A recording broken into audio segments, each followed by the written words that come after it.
දවසක් නේවි අපිත් අපේ හීනවලට යාවී ඒ හැම මොහොතේ ළඟින්. ඉතින් යාළුවනේ මේ වගේ ලස්සන කතා කියන මට කරන උදව්වක් වශයෙන් ලයික් එකක් ෂෙයා පාරක් දාගෙන යන්න. අපේ හීනවලට යාවී ඒ හැම මොහොතේ ළඟින් ඔබ හිටියොත් නැති.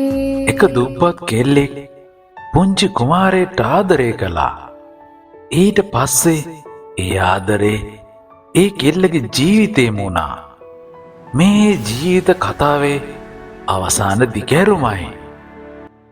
උඹ හිතන්නේ නැති එක පැත්තක් තියෙනවා. වාෂා බැලුවාය. ඒ අයියාගේ පැත්ත. පිරිමියෙක් මේ දුක දරාගන්නේ කොහොමද? එයාගේ ජීවිතේම වෙනස් වෙයි. ප්‍රියංවදා සංසුන්ව කීවාය. ඉක්මනට ඇඳගනින්. උඹටයි කෙල්ලේ ජීවත් වෙන්න දවස් නැති වෙන්නේ. හැමෝටම එයාලා හදාගත්ත පිළිවෙලක් තියෙනවා. හිත හදාගන්න ටිකක් වෙලා යයි තමයි. ඒත් හැමදේම තියෙනවා. උඹට දුකක් කරදරයක් වුණොත් උඹේ දරුවව කවුද බලාගන්නේ කියපන් මට. කාටද මේ අසාධාරණය කරන්නේ? එදාට අද උඹ සාධාරණයක් කරන අය එයිද දරුවව බලන්න? උඹව බලන්න? අතීතයේම වැළලිලා යන්න වෙයි. වාෂා බාදේ ලිඳට දමා වතුර පනිට්ටුවක් ඇදගත්තාය. ටිකකට කලින් ඔහුව මේ ලිඳ ළඟ තියාගෙන ඇඟ සේදෙව්වේ ඇය. හැමදාම නානකොට හිතුවා මෙතන ඉන්නව නම් කියලා. නාවන්න. වාෂා කීවාය. අපි කොළඹ ගිහින් පස්සේ එමු. කොහොමත් මම එනවා මේ මිනිස්සුන් එක්කගෙන යන්න. ගියක් බලමුකො ළඟින්. විමුක්ති කීවේය. හැමෝටම සාධාරණයක් කළ යුතු ඇත. ජීවිතය අඬගහනකොට ඵලයන් පෙස්සී බණ කියන්න එපා. කවුරුවත් නිවන් දකින්නේ නෑ. ප්‍රියංවදා කීවාය. හෙට මායි ප්‍රියයි අම්මයි කොළඹ එනවා. අපි එනවම තමයි. අයියා කියයි එන්නත් කියලා. ඇයි ප්‍රියා? උඹයි අයියයි බඳින දවසට අපි නෑ? ප්‍රියංවදා ඇසුවාය. එහෙමම වෙතයි කොහොම සිතන්නද? වාෂා අසරණව බැලුවාය. අඳුරේම හිටපු මිනිස්සු එළිය දකින්නකොට එකපාර ගිනි කන්න වැටෙනවලු. උඹත් එහෙමයි. සමහර විට වෙන්නට ඇත්තේ. වාෂා අලුත් වතුර ටිකකින් ඇඟ සෝදාගත්තාය. සමහර විට ප්‍රියංවදා කියන්නාක් මෙන් තමා සිතනවා වැඩි විය යුතුය. තුන්දෙනත් එක්කම මහ මළුවට ගිහින් පඳුරක් දාලා යන්න මැනික. ආයේ වෙන මොනවත් හිතන්න එපා. ඕව හාස්කම්. අම්මා පිළිකන්නේ සිට කීවාය. වාෂා තෙත දියරෙද්ද පිටින් නිවසට ආවාය. එද්දී දුටු දෙයින් ඇගේ සිතට උණුසුම්ය. පුංචි විමුක්ති තාත්තාගේ නිරුවත් පපුව බදාගෙන නිදාගෙන උන්නේය. වාෂා දැල්ලෙන දැසින් බලාගෙන උන්නාය. ඔයා ඔච්චර ආසද තාත්තගේ බඩ උඩ නිදාගන්න? ඉතින් කොහොමද මම තාත්තිව දාලා යන්නේ පුතෝ? විමුක්ති උන්නේද දැස් පියාගෙනය. නොවේනම් දරුවාගේ ලේ රස්නය නිස්කලංකේ විඳිමිනි. ඔහු ටිකකට කලින් ප්‍රියංවදා සමග ඇඬුවාය. සුනන්ද පැමිණ විමුක්තිගේ හිස අතගෑවේය. මේ තමා ජීවිතයේ දුටු අහිංසකම පිරිමියා වෙන්නට ඇතැයි සුනන්දට සිතුනේ. වාෂා දියරෙද්ද පිටින්ම ඇඳෙන් ඉඳගත්තාය. ඊටත් පසු විමුක්තිගේ ගතට අතත් තැබුවාය. විමුක්ති දැස්සැර බැලුවේය. කුරුකුරු ගගා ඉඳලා මගේ බඩ උඩම නිදී. එයා පළවෙනි වතාවටනේ තාත්තගේ උණුසුම ලබන්නේ. ආස ඇතිනේ. ඇය සංසිඳී ගිය හඬකින් කීවාය. විමුක්ති දියරෙද්ද ඇඳගෙන උන් කෙල්ලගේ සුන්දරත්වය මොහොතකට වින්දේය. තවමත් ලස්සනය. තවමත් ඒ සුවඳමය. ඇයි? නෑ. විමුක්ති කීවේය. වාෂා සිනාසුනාය. මටත් චුට්ටක් එහෙම නිදාගන්න ආසයි. ඇය කීවේ තෑස් අඩවන් කරගෙන මෙන්න. හදවත හදිස්සිය බොළඳ වූයේ ඇයි? අද රෑ අපි කොහේ හරි ඉන්නවා. ඔහු කීවේය. කොහොමත් ඉන්නට වෙන බව වාෂාද සිතුවාය. ඔහු සමග නිස්කලංකේ කතා කළ යුතු ඇත. ඇඳගන්න බබා. ඔහු කීවේය. වාෂා සිනාසුනාය. ඇස් පියාගන්න. ඇයි කීවේ අහිංසක සිනාවක් ඇඳගෙනය. මන් දැකලා නෑනේ. ඇය හැරි සිනාවක් පා කළාය. ඊටත් පසු ඇය අනිත් පැත්තට හැරි දිය රෙද්ද පහලට කර උඩකයට ඇඳුම බාගෙට ගතට දමාගෙන විමුක්ති දෙස බැලුවාය. විමුක්තිගේ දැස්සල වූයේ අනුරාගයක්ම නොවේ. හඳුනා නොගත් වෙනත් පීතෘ බැල්මකි. එය ඔහුගේ මුහුණේ ඇඳෙන අලුත් පාටකි. විමුක්ති අම්මට වැඳ පසු ප්‍රියංවදාගේ අතෙවුන් පුතාව අතර ගත්තේය. වාෂ බැලුවාය. ඇය කොළඹ යන්නට ඇගේ පැරණිම කළු සායක් සහ දම් පැහැගත් මල් වැටුණු බ්ලව්සයක් ඇඳගෙන උන්නාය. එය විමුක්ති විසින් බොහෝ කාලයකට පෙර ඇයට අරගෙන දුන් ඇඳුමකි. අම්මවත් එක්කගෙනම එන්න සුනන්ද. විමුක්ති කීවේය. අපි කොහොමත් හෙට එනවා අයියේ. විමුක්ති සිනාසුනේය. එන්නම වෙනවා. වාෂාගේ දැසල වූයේ තෙතමනයකි. ඇය අම්මාව බදාගෙන මොහොතක් උන්නාය. උදේ එන්න අම්මේ. එනව පොඩි පුතේ. දැන් අඩන්න එපා. බෝධියටත් ගිහින්ම යන්න. ප්‍රියංවදා කෙල්ලව බදාගෙන මොහොතක් උන්නාය. ඇඬෙන්නට නමුදු ප්‍රියංවදා කඳුළු පාලනය කරගත්තාය. අපි ජයවෙලා පන්සලට යනවා. බෝධි පූජාවත් තියෙනවා. හොඳේ වස්තුවේ. ප්‍රියංවදා විමුක්තිගේ අතෙවුන් පුතාගේ දෙපතුල් පවා සිපගත්තාය. තාත්ති අම්මී එක්ක ෂෝයි ඇඳලා යනවද? ආමයි කොක්කෝ. ප්‍රියංවදා පුතාව සිපගනමින් ඇසුවාය. අම්මා ගියා. පුතා මොනවද කට උල් කරගෙන කියන්නට විය. අම්මා ගියා නෙමේ.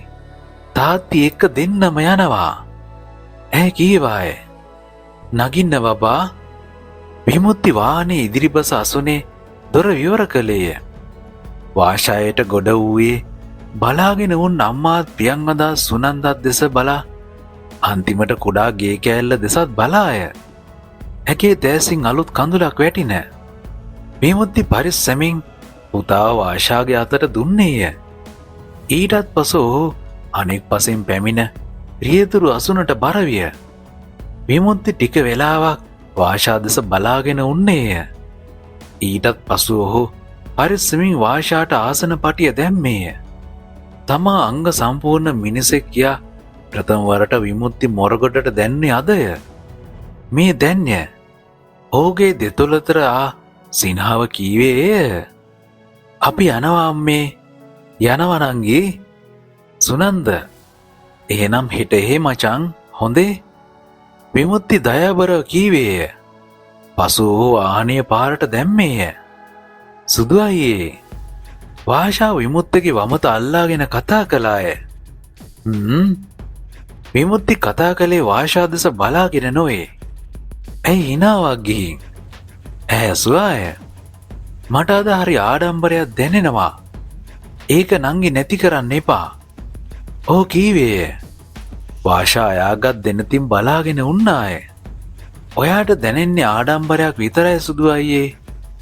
මට දැනෙන දේවලින් මේ කලාවැව පුරුවන්න පුළුවන්. වාෂා ඒ ටික කීවේ නැත. අද කොහොමත් හාස්කම් දවසකි. මුළු අණ්ඩාදපුරේම කළු කර තිබුණේ.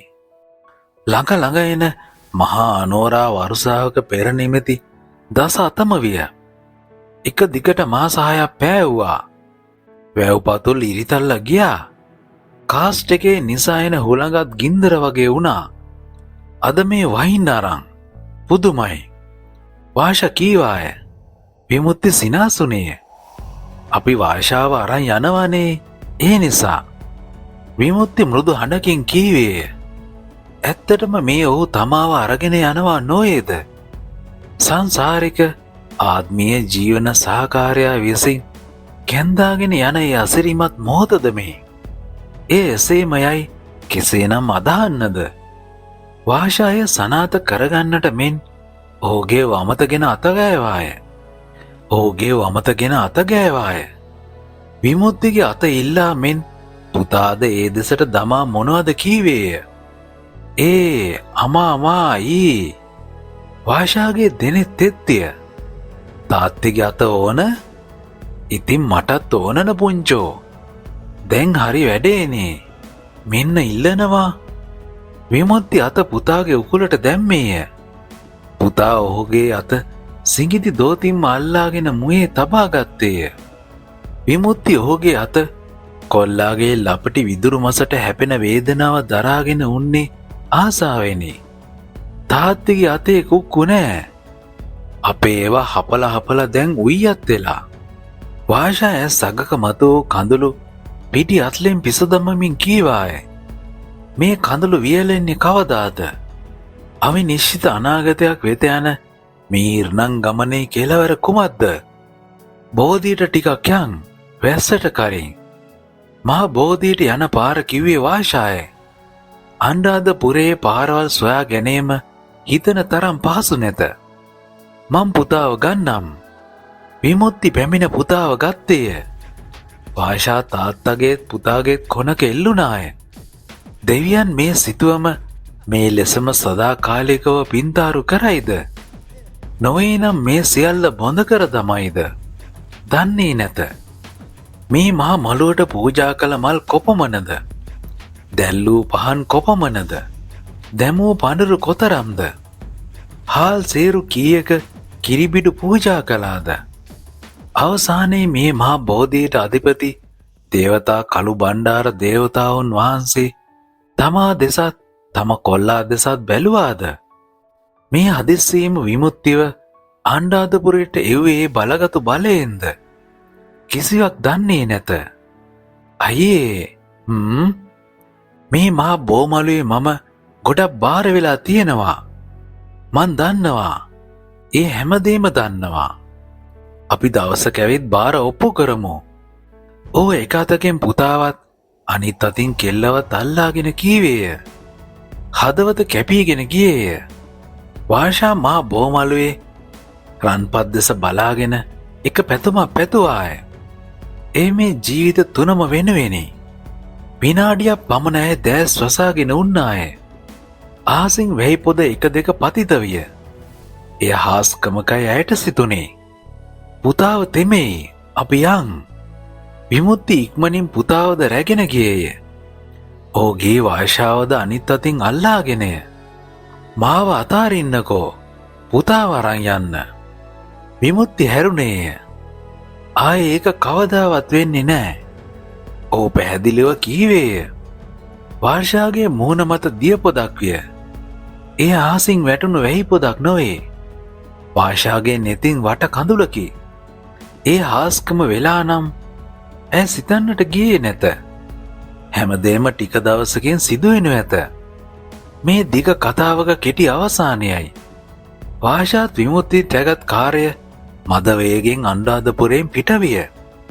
ඔවුන් අනුරාධපුරයෙන් පිටවෙන්නටත් පෙරම රජරට අහස දෙවනත් කරමින් මහවැසි ඇද වැටුණි. අනුරාධපුරයට ඇවිත් කොච්චර කල්ද? 20 වතාවක් මහ වරුසා වැටෙනවා දැක්කා. ඒත් මෙහෙම වැස්සේ නෑනේ. මේ වාෂා කීවාය. අද මහ බලගතු දවසක්. විමුක්ති තොල්පට තද කරගෙන කෙල්ලගේ පුතාගේ තිස අත ගෑවේය. මේ ආදරය කොහොම හිමි වෙනවාද? ඒ තරම් හිමිවීමකට තමාටත් කොල්ලාටත් පිනක් ඉතිරව තිබුණාද? තවමත් කිසිවක් අදාගත නොහැකියයි. බ්ලැන්කට් එක ගන්න ඕන. පුතාට සීතලයි. වාෂා කීවාය. විමුක්ති වාහනේ නවතා පිටපස තිබූ පුතාගේ ප්ලාස්ටික් බෑගය ගත්තේය.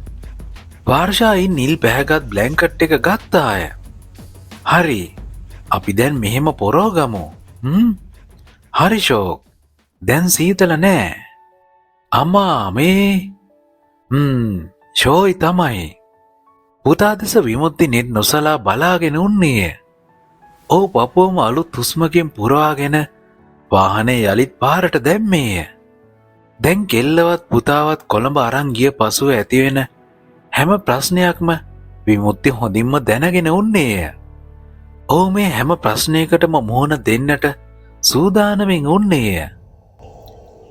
එහෙනම් යාළුවනේ තවත් මේ වගේ ලස්සන කතා අරගෙන එන්න මට කරන උදව්වක් විදියට මේ වීඩියෝ එක පුළුවන් තරම් ෂෙයා කරන්න. ඔයාලගේ අදහස් කියලා කමෙන්ට් එකකුත් පහලින් දාන්න. ලයික් එක නම් අනිවාර්යෙන් දාන්න. අන්තිම වෙනකම් බලපු ඔයාලා හැමෝටම ස්තුතියි.